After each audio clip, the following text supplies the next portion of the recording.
Hello there, welcome to the Saroy channel wherever you are in the world, and so much love to each and every one of you.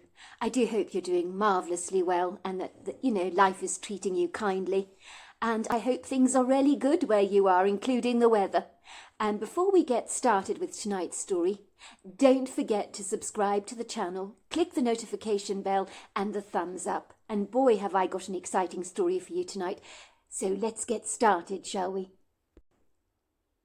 Gretchen Passmore watched her two boys, Elijah and Gabriel, going off to play together with their predictably rambunctious enthusiasm.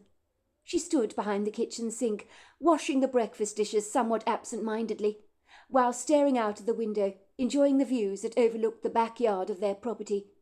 She assumed her two children would be going off into the woods, which was of course their favourite haunt where they loved to hang out. Indeed, their father had faithfully promised that he would erect a tree house for them on one of the large old growth trees there that overlooked the valley below, as from such a high point her kids would be able to stare out at views for miles around.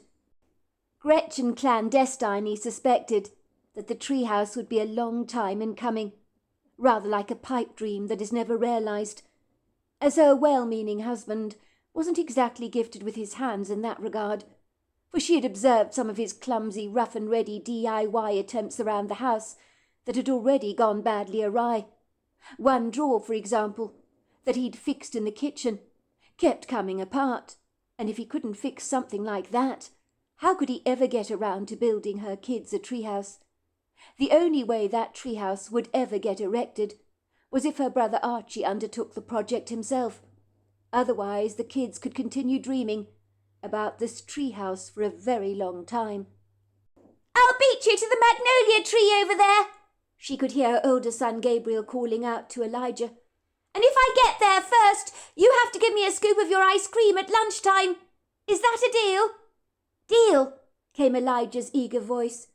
For Gretchen's two boys loved competing against each other, to see who was the fastest, the strongest, and the cleverest.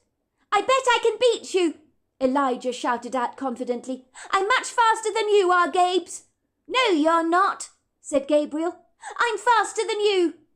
I'll count to 10, and then when I say go, we can both start running." Gretchen knew that Elijah's belief that he could beat his older brother Gabriel was not just pie in the sky or wishful thinking on his part, as Elijah may have been the younger of the two brothers, but he could run on his legs faster than a gazelle. She smiled as she saw Elijah reach the tree first, as she correctly predicted he would. Her younger son touched the tree trunk with his small hands and was bending over and huffing and puffing from all the exertion, and rightly so, for he had run like a very fast hurricane. Gabriel had only just reached the tree, and he wasn't looking remotely amused that his younger brother had beaten him. "You cheated!" he complained furiously. "I hadn't finished saying go, and you started running." "No, I did not. I ran when you said go," Elijah insisted. Gretchen watched her sons arguing together, but their arguing soon dissipated, and finally Gabriel agreed that yes, he would give a scoop of his ice cream to Elijah at lunchtime, even though he emphatically still believed that Elijah had cheated. Both Gretchen's boys were wearing their Norwegian sweaters that Gretchen had ordered online. They looked so very good on her son she couldn't help but think. They were very handsome boys, even if she said so herself. It was a cold April morning, when the beginning of spring was being held back by the formidable hands of what had been a very unforgiving, gripping winter. So her children were certainly appropriately clad in their woolen sweaters that were a blessing for them. Gretchen enjoyed being a mother to her two ebullient boys, that rather reminded her of herself when she was their age, for they were both inquisitively curious, but physically they took after their father, with curly locks of black hair that was wildly tousled around their shoulders, along with the irresistible cute dimples in both cheeks that often made it close to impossible to refuse them anything. She loved the fact that out here in the countryside her two boys could have the life she'd always wanted for them, the life she would have loved herself as a young child. When Gretchen had married her husband Thomas, she had begged for him to find the kind of job whereby they could happily live in the countryside and escape the rat race of city life, which she very much wanted for her growing family. At first Thomas had said there was no way they could move to the countryside until they were of retirement age, which for Gretchen seemed a long way coming in the future. She had insisted that she believed children should grow up in nature, where they could roam freely at will and be able to enjoy the natural pleasures of being young, because our childhoods are fleeting, she had explained, and yet provide the very foundation of who we will one day become. And Gretchen believed that the natural world was one of our greatest teachers. Gretchen herself had grown up in Boston. Until she hadn't known any better, she would have thought Boston was the quintessential perfect place for anyone to raise a family. But when she was a little girl, her parents had gone abroad for a while, as her mother had always had a fascination for Italy, and so her father had decided to take his wife on an Italian adventure on their 12th wedding anniversary. And so Gretchen and her brother Archie had been sent to the Pacific Northwest to stay with their Aunt Jane for 3 precious weeks, and Aunt Jane was their mother's older sister. In the beginning, the 2 kids had protested about having to spend 3 weeks with a relative they barely knew, but on arrival at Aunt Jane's cabin, Gretchen and her brother Archie had had the time of their lives, climbing trees, riding ponies, looking under stones for strange insects, and throwing rocks into the pond. It had been such an incredible blast, the delight for any kid with an inquisitive disposition. And from that moment on, Gretchen realized that her life in Boston was surely missing the delights of the countryside that had titillated her curiosity and taught her so much more than she could have ever learnt in a classroom with magnolia walls and a well-meaning teacher. Ostensibly, she and Archie had so much fun staying with Aunt Jane, so much so that when her parents came to collect them to take them back to Boston, they didn't want to leave the Pacific Northwest. And there were major tantrums and much crying on their parts, for it had been agonizing to leave this beautiful, beautiful part of the world that had captivated their childhood imaginations. Indeed, Gretchen and her brother Archie had put up such a fuss about returning home to Boston that their parents had genuinely considered relocating to the Pacific Northwest to appease their children, who had suddenly decided that Boston wasn't so cool after all, as they initially thought it was. "Look how happy both our children are out here in the country," Gretchen's mother had observed. "They really don't want to go back to Boston, do they? I can't say I blame them. It's so delightful out here. I could warm to this place myself. And our kids are loving it so much in this part of the world. They have colour in their cheeks, do they not? And I have to say I've never seen them this happy before. Aunt Jane tells me that Gretchen will eat anything now, and has a very healthy appetite. When she was in Boston, she was so fussy and pedantic about everything, and only ever wanted to eat chips and fish fingers. It was so terribly frustrating. And now she eats everything that is put on her plate. And that is a monumental breakthrough. Our children have thrived living out here in the countryside. So I'm thinking that we should re-examine our living arrangements. If we move out here, our children will be in their element, will they not?" "Please, Daddy," Gretchen had begged. "Please can we move out here and live close to Aunt Jane? It's so much better out here than in Boston." "Well, you've changed your tune, young lady, haven't you?" her father had said to Gretchen, teasingly, with a mischievous twinkle in his eye that reflected his amusement. "I remember very much that you and your brother didn't want to come to the Pacific Northwest to stay with your Aunt Jane, and now it would seem neither of you want to leave." "But, Dad, you don't understand. There's so much to do out here. It's much better than Boston," Gretchen had told him. "Well, I'll see what I can do," Gretchen's father had said. But his words had been so non-committal that Gretchen knew by the very insouciant tone of her father's voice that their family would never leave Boston to relocate to the Pacific Northwest. It just was not going to happen. And she knew it in every fibre of her being, just like she knew that the grass was green and the sky was blue. "One day," she whispered in her little heart, "one day when I'm big and have children of my own, I'll leave Boston for good and move to the countryside. See if I don't." The words she'd spoken in her heart had cemented themselves in her psyche, And she knew unequivocally, one day, a long time in the future, her wish would be realised. For years Gretchen would remember her late Aunt Jane with such fondness, but tragically Aunt Jane had passed away from breast cancer many years ago. But the 3 weeks of Gretchen's childhood, spent in the countryside with her aunt and her brother Archie, had been, without doubt, the best weeks of her young life. Indeed, most memories of her early days had slipped away from her recall, rather like the sand through the hourglass, for there was so much she did not remember about those early years when she was little. But those 3 weeks she and her brother Archie had spent with Aunt Jane in the Pacific Northwest she had never ever forgotten, and they were as vivid as if they had happened only yesterday. When Gretchen had reached her teenage years, she had loved the energetic vibe and sparkle of living in a university town, with all its marvellous vibrant attractions, bustling nightlife and fabulous bars and restaurants, along with parks, of course. But when Gretchen married her husband Thomas, she knew deep down in her heart she would love for the young couple to move to a small rural town in the countryside, where they could happily raise a family of their own. Thomas Passmore was a born and bred Bostonian, and had thought the idea of moving to a small rural town was completely insane and absolutely impractical. He had claimed that no sooner had they moved, Gretchen would likely regret it, as they would miss the lively bustle of the university town that they had lived in all their lives. "I don't understand you, Gretchen.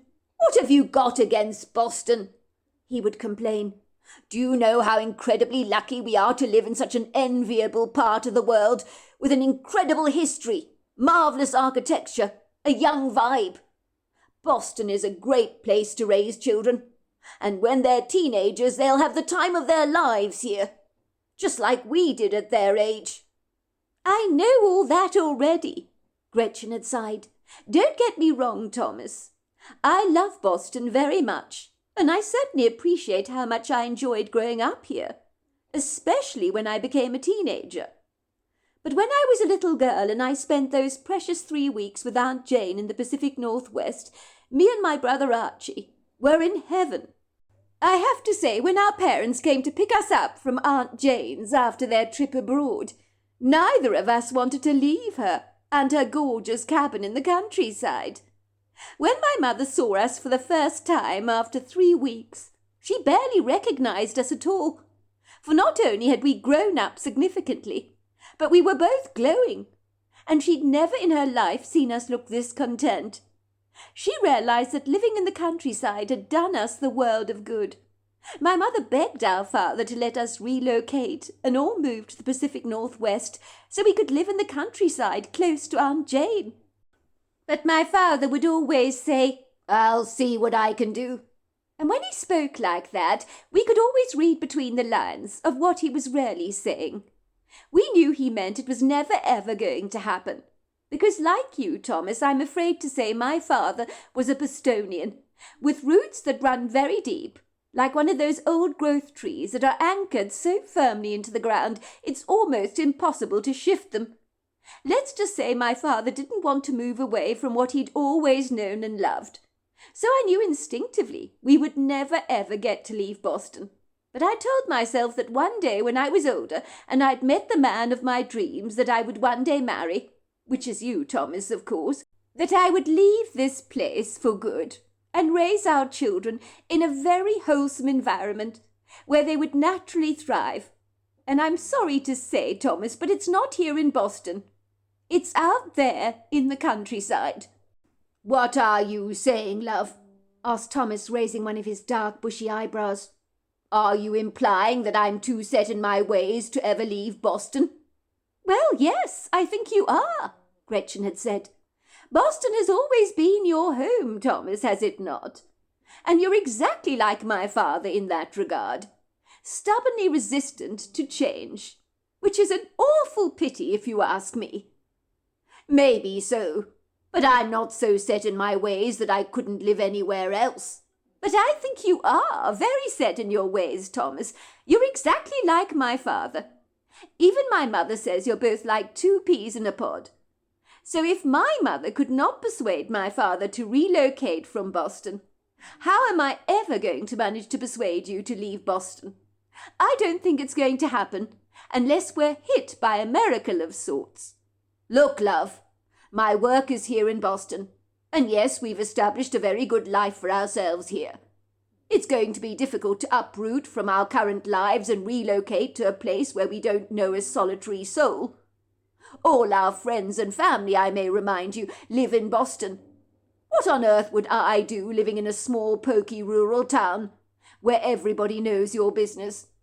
In Boston, most people don't know you. But small towns, well, they're different, are they not? And maybe the people wouldn't welcome city folk like us anyway to live in their towns. Small towns can be parochial and very cliquey, you know. And apart from anything else, I'm not particularly sure I would enjoy living in the countryside. I'm not sure I'm cut out for that kind of lifestyle, if the truth be told.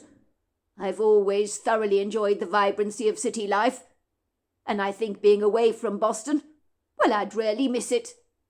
That's what you say, love, because living in Boston is all you've ever known. You've never lived in a small town in the countryside, have you? How do you know how you will feel unless you try it? Why don't you give it a year? And if you hate it, we can return to Boston.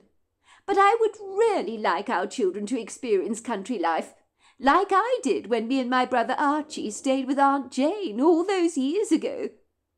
Gretchen was sure her husband would refuse this idea of hers, but to her amazement, he was able to get an excellent job working for Yellowstone National Park, where his expertise would be invaluable for the park, which meant the family were able to move to the kind of small rural town that Gretchen had dreamed of.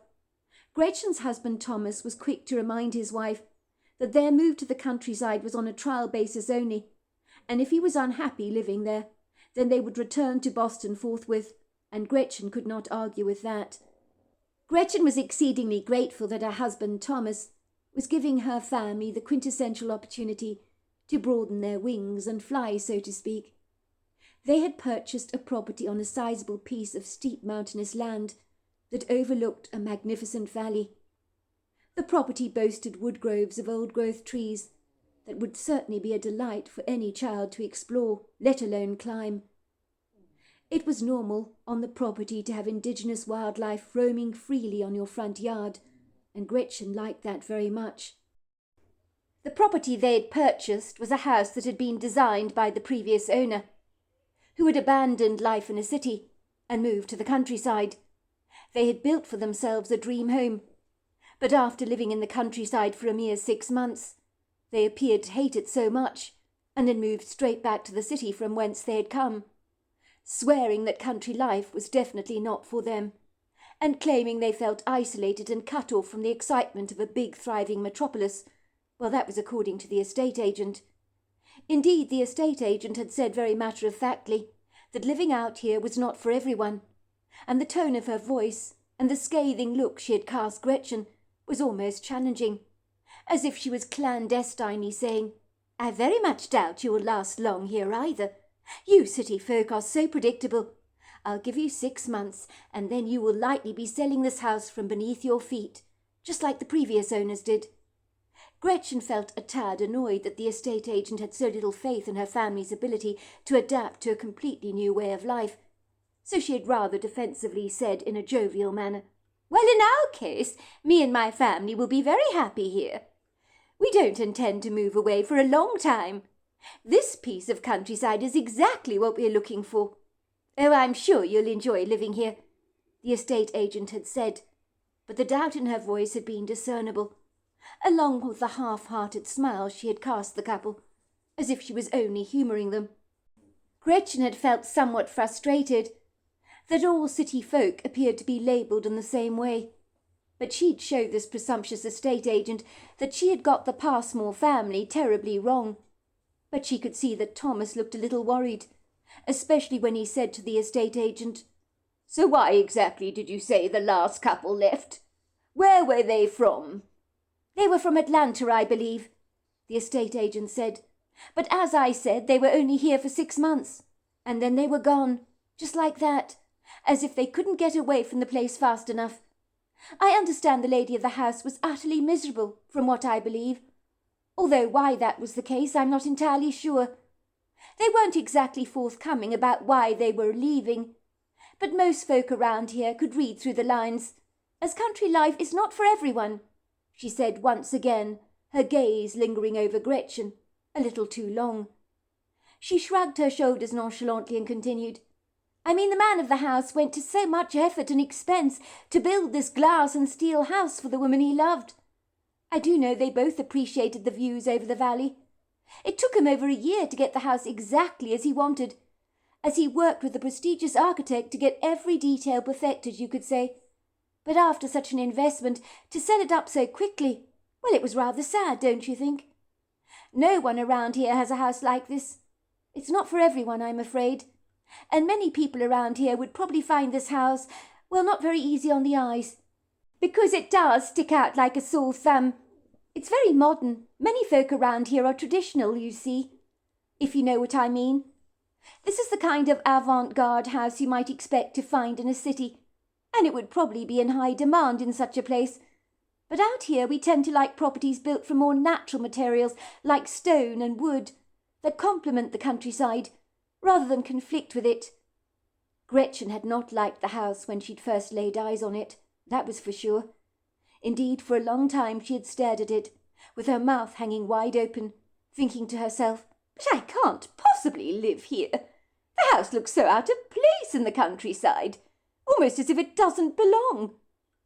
She had wondered how the previous owners could possibly have built a house like this, made out of glass and steel, along with the minimalistic bricks, for it was hard, cold, unfriendly, and rather unendearing, like someone modelling a silver spacesuit at Paris Fashion Week to challenge the status quo. Indeed, if she'd had her wishes fulfilled on the dotted line, she would definitely have preferred a much more traditional house, with oodles of charm and character. And in the beginning, after being shown around the house by the estate agent, she had said, Absolutely not, wrinkling her nose up in disgust. We can't possibly live here. This house is far too sterile for my taste. I cannot stand all the steel and glass. I can't think what the couple was thinking, building a modern monstrosity like this in the middle of the countryside. It's such a dreadful shame. It's almost as if the countryside has been polluted by this vile-looking appendage. It's like a massive aircraft has crashed in the middle of the countryside and polluted the entire area. The estate agent had been sympathetic. Well, I wouldn't go that far, she had said. This house does have some good qualities, you know. I mean, all the glass, as unromantic as it may be, does actually invite the outside in, does it not? So you might feel that you're out in nature, if you know what I mean. The panoramic views are spectacular. Gretchen did know what the estate agent meant, but she wasn't sure that that was actually a selling point. I mean, didn't most people enjoy a degree of privacy in their lives? Or did some enjoy being exhibitionists, allowing the outside world to view the grubby details of their lives, like an unfortunate episode of the Kardashians? The estate agent wasn't remotely pushy, like some of the money-hungry agents Gretchen had known in Boston, that were clamouring at the bit to get the next sale. Instead, the estate agent seemed to wear her heart on her sleeve and didn't appear to have any hidden agendas. She said quite candidly, The house may not be what you're looking for. I'm afraid it's not everybody's cup of tea.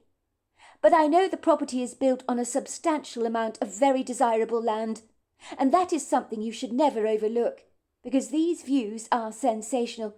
You can always replace the house, can you not? But the land here is very desirable, and I'm sure you will agree with that. It was when the estate agent had said this that a light seemed to go on in Gretchen's head. Maybe the house did not tick all her boxes, but the woman was absolutely right.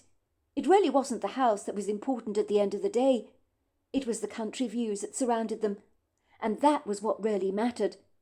And that was when Gretchen had surprised the estate agent and said, Sorry, what did you say your name was? You must forgive me. You can ask my husband. I'm very bad at remembering names. Oh, don't worry about that. I have exactly the same problem, said the estate agent politely. My name is Angela Kibble. Well, Miss Kibble, what you've said makes perfect sense to me. Of course it's not the house that matters, it's the land. And where else am I going to find a property with views as spectacular as this? Thank you for opening my eyes and making me see reason. You've sold the place to us. We will buy it, won't we, Thomas?" she said, looking at her husband, who simply nodded his head, for he had agreed that Gretchen could choose the property that they would buy, although he did find the modern monstrosity rather vulgar. But if his wife liked it, that was good enough for him. He was the kind of man that was happy to live in the most simplistic of environments, as long as he was surrounded by the family he loved. That was all he cared about. Angela Kibble had looked somewhat confused for a brief moment, almost as if she wasn't entirely sure whether Gretchen was being serious, as sometimes city folk were impossible to understand. Sometimes their sense of humour was difficult to really get. Moments before, Mrs. Passmore had been declaring how much she loathed the offensive-looking glass and steel building that had the audacity to call itself a home, but now she was saying she wanted to buy it.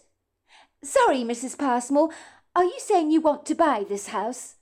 "Yes, don't look so surprised, Miss Kibble. Yes, you've managed to sell me the house. That's why I was congratulating you. Your sales approach is very, very clever, even though you don't realise it, because you've opened my eyes. You're right, it's not the house that matters at the end of the day. It's the countryside that surrounds it, and you've made me see that. I think the land itself is a marvellous investment. So yes, we'll definitely be buying it." And that had been that. Gretchen had inwardly laughed when she'd seen Mrs. Kibble's eyes widen with astonishment, when she realised the couple were being deadly serious about buying the glass and steel property. Despite everything that Miss Kibble had told them about the previous couple up and leaving after 6 months, the Passmores did not appear to have been put off, even though at first they had taken intense dislike to the house. But now they seemed genuinely excited about buying the place. People, thought Miss Kibble to herself, "I'm not sure I'll ever be able to understand them. And city folk are the worst, because they're the most confusing of them all. But my guess is this couple will be like the last.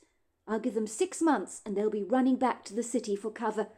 I bet you that will happen." Ostensibly a couple of months later, the Passmore family had moved into the big glass and steel house, and they'd not looked back, because life in the countryside had been everything and more that Gretchen had hoped it would be. It would seem her 2 boys, Gabriel and Elijah, had settled down to country life like 2 ducks to water, and when she asked them if they missed Boston, they told her that they did not. "It's much better out here in the countryside," Gabriel had said quite frankly. "There are so many things for us to do. There are lots of wild animals, insects, birds and fish to see.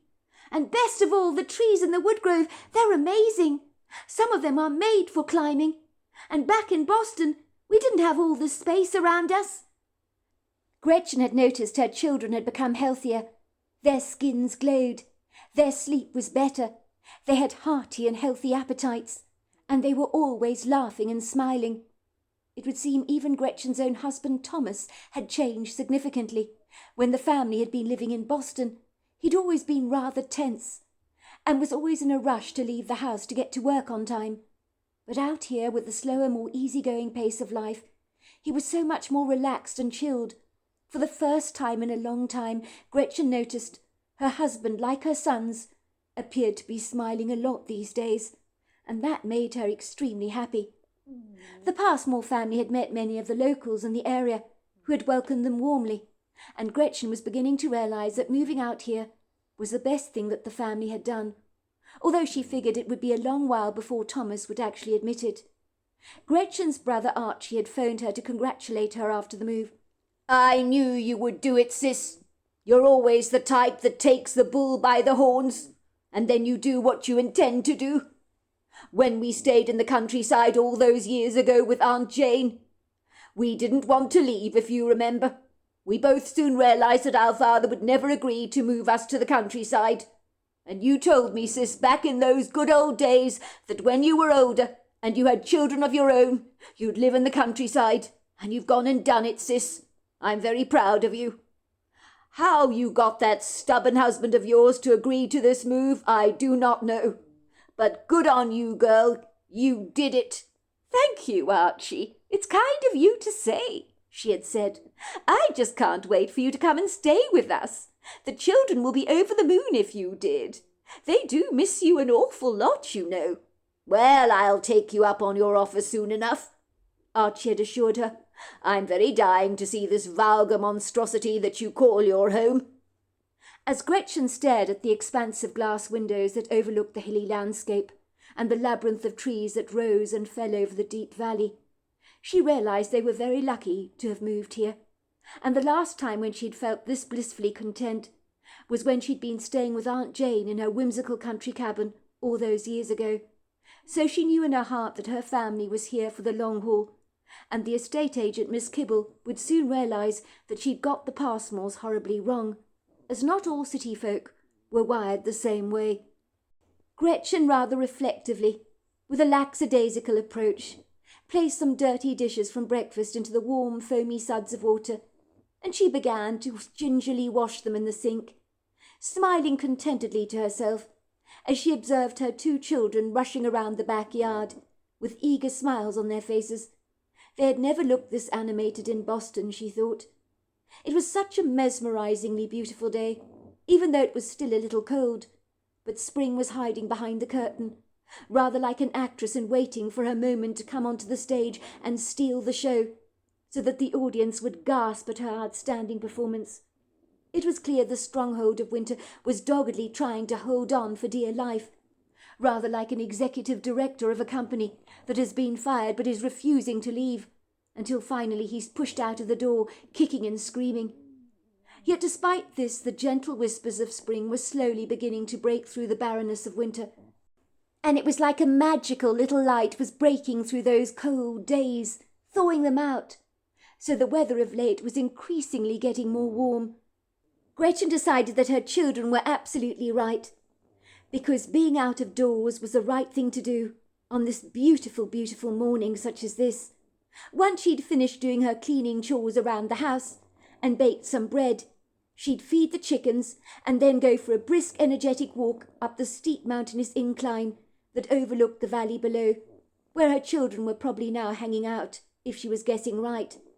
And they were probably climbing up their favourite tree, where they wanted their father to build them a tree house, and she wasn't wrong about that, as Gretchen was tuned into her children, rather like a conductor is to his orchestra. "Come," said Gabriel to his brother, "let's climb up our favourite tree, so we can see the valley for miles around." "Let's do it," Elijah agreed. He turned around to his brother and said reflectively, "Do you think Dad's ever going to build us a tree house on this tree? He promises he will."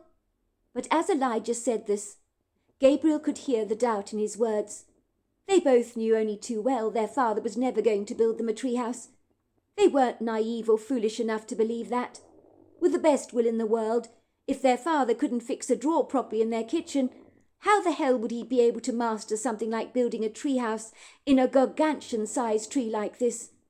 Just the idea of their father building them a tree house seemed almost comical when you really stopped to think about it, and for a brief moment a big smile developed on Gabriel's face, as he recalled his father struggling to fix the kitchen drawer, and how much he had cursed under his breath when he had to do it. "Why does this damn drawer keep breaking on me?" he had complained bitterly.